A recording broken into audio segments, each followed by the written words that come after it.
ಅದೊಂದು ದಟ್ಟವಾದ ಕಾಡು. ಅದರೊಳಗಡೆ ಹಾದು ಹೋಗಿದೆ ಒಂದು ಲೋಕೋಪಯೋಗಿ ಇಲಾಖೆಗೆ ಸೇರಿದ ರಸ್ತೆ. ಹಲವು ತಿರುವುಗಳಿಂದ ಕೂಡಿದ ಆ ರಸ್ತೆಯಲ್ಲಿ ಪ್ರಯಾಣಿಸಿದ್ರೆ ಪ್ರಾಣಿಗಳ ಕೀಟಗಳ ಚೀರಾಟ ಕೇಳ್ತಾ ಇದ್ದು, ದಟ್ಟವಾದ ಕಾಡಿನ ಮಧ್ಯ ಹಗಲು ಹೊತ್ತಿನಲ್ಲಿ ಸಂಚರಿಸಿದ್ರು ರಾತ್ರಿಯ ಅನುಭವ.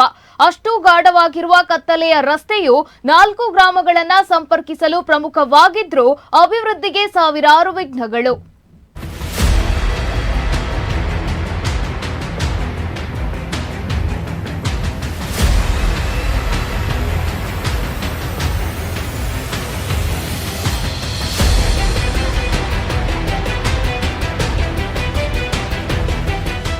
ಬಂಟ್ವಾಳ ತಾಲೂಕಿನ ಬಿಸಿ ರೋಡು ಪುಂಜಾಲಕಟ್ಟೆ ರಾಷ್ಟ್ರೀಯ ಹೆದ್ದಾರಿ ರಸ್ತೆಯ ಮಧ್ಯೆ ಕವಳಪಡೂರು ಗ್ರಾಮದ ಒಗ್ಗ ಜಂಕ್ಷನ್ನಿಂದ ಸುಮಾರು 2 ಕಿಲೋಮೀಟರ್ ಅಂತರದಲ್ಲಿ ಶ್ರೀ ಕ್ಷೇತ್ರ ಕಾರಿಂಜವನ್ನ ಸಂಪರ್ಕಿಸುವ ರಸ್ತೆಯಿಂದ ಬಲಕ್ಕೆ ಸಾಗಿದರೆ ಸಿಗುವುದೇ ಕೊಡ್ಯಮಲೆ ರಕ್ಷಿತಾರಣ್ಯ. ಈ ಅರಣ್ಯದ ಮಧ್ಯೆ ಹಾದು ಹೋಗಿರುವ ರಸ್ತೆಯೇ ಉಳಿಗ್ರಾಮ, ಮನೆ 400, ಸರಪಾಡಿ, ದೇವಶ ಪಡೂರು, ದೇವಶ ಮೂಡೂರು ಮೊದಲಾದ ಬಂಟ್ವಾಳ ತಾಲೂಕಿನ ಗ್ರಾಮಗಳಿಗೆ ಜೋಡಿಸುವ ರಸ್ತೆಯಾಗಿದ್ದು, ಮುಂದೆ ಬೆಳ್ತಂಗಡಿ ತಾಲೂಕಿನ ಬಾರ್ಯ ಗ್ರಾಮದ ಮೂಲಕ ಸಾಗಿ ಪುತ್ತೂರು ತಾಲೂಕಿನ ಉಪ್ಪಿನಂಗಡಿ ಸಂಪರ್ಕಿಸುತ್ತದೆ. ಹೀಗಾಗಿ ಈ ರಸ್ತೆಯು 3 ತಾಲೂಕಿನ ಗ್ರಾಮೀಣ ಜನತೆಯನ್ನ ಸಂಪರ್ಕಿಸುವ ರಸ್ತೆಯಾಗಿರುತ್ತದೆ.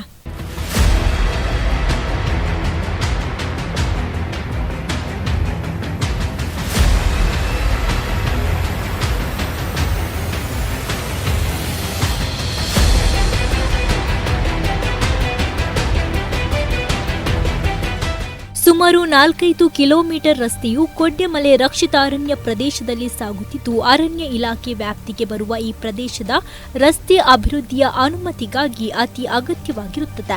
ರಸ್ತೆಯು ಲೋಕೋಪಯೋಗಿ ಇಲಾಖೆಯ ವ್ಯಾಪ್ತಿಗೆ ಬರುವುದರಿಂದ ಈ ಹಿಂದೆ ಇಲಾಖೆಯಿಂದ ರಸ್ತೆ ಅಭಿವೃದ್ಧಿಗೆ ಅವಕಾಶ ಕೇಳಿ ಪ್ರಸ್ತಾವನೆ ಸಲ್ಲಿಸಿದ್ದು, ರಸ್ತೆ ಅಗಲೀಕರಣಕ್ಕೆ ಹಲವಾರು ನಿಬಂಧನೆಗಳು ಸೇರಿಕೊಂಡಿದ್ದು, ಇದರಿಂದಾಗಿ ಈ ರಸ್ತೆಗೆ ಪ್ಯಾಚ್ ವರ್ಕ್ ಮಾಡಲು ಮಾತ್ರ ಅವಕಾಶ ಇರುತ್ತದೆ. ಕಾಡಿನ ಮಧ್ಯ ಸಾಗುತ್ತಿದ್ದು, ಸುತ್ತಲೂ ಬೃಹತ್ ಮರಗಳಿಂದ ಆವೃತವಾಗಿದ್ದು ಕತ್ತಲೆಯಲ್ಲೇ ಪ್ರಯಾಣಿಸಬೇಕಾಗುತ್ತದೆ. ಇಷ್ಟೇ ಅಲ್ಲದೆ ಇಳಿಜಾರು ಪ್ರದೇಶದಲ್ಲಿಯೂ ತಿರುವುಗಳಿಂದ ಕೂಡಿದ್ದು, ಡಾಮರು ರಸ್ತೆ ಬದಿಯಲ್ಲಿರುವ ಮಣ್ಣು ಸಂಪೂರ್ಣ ನೀರಿನಲ್ಲಿ ಕರಗಿ ಹೋಗಿದೆ. ಅಷ್ಟೇ ಅಲ್ಲದೆ ಈ ರಸ್ತೆಯಲ್ಲಿ ಕೆಲವು ಕಡೆ ಗುಡ್ಡದಿಂದ ಮೇಲಿಂದ ಕಲ್ಲುಗಳು ಬೀಳುತ್ತಿರುವುದು ಕಂಡು ಬರ್ತಾ ಇದೆ.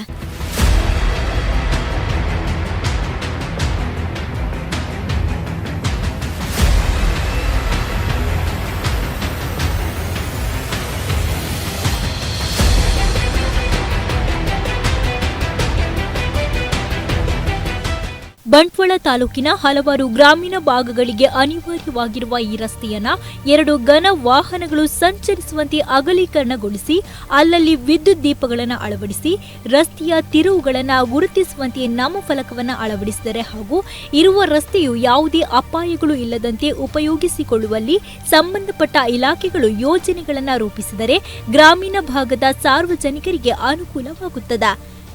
ಕಿಶೋರ್ ಬಂಟ್ವಾಳ, ಅಭಿಮತ ಟಿವಿ, ಮಂಗಳೂರು.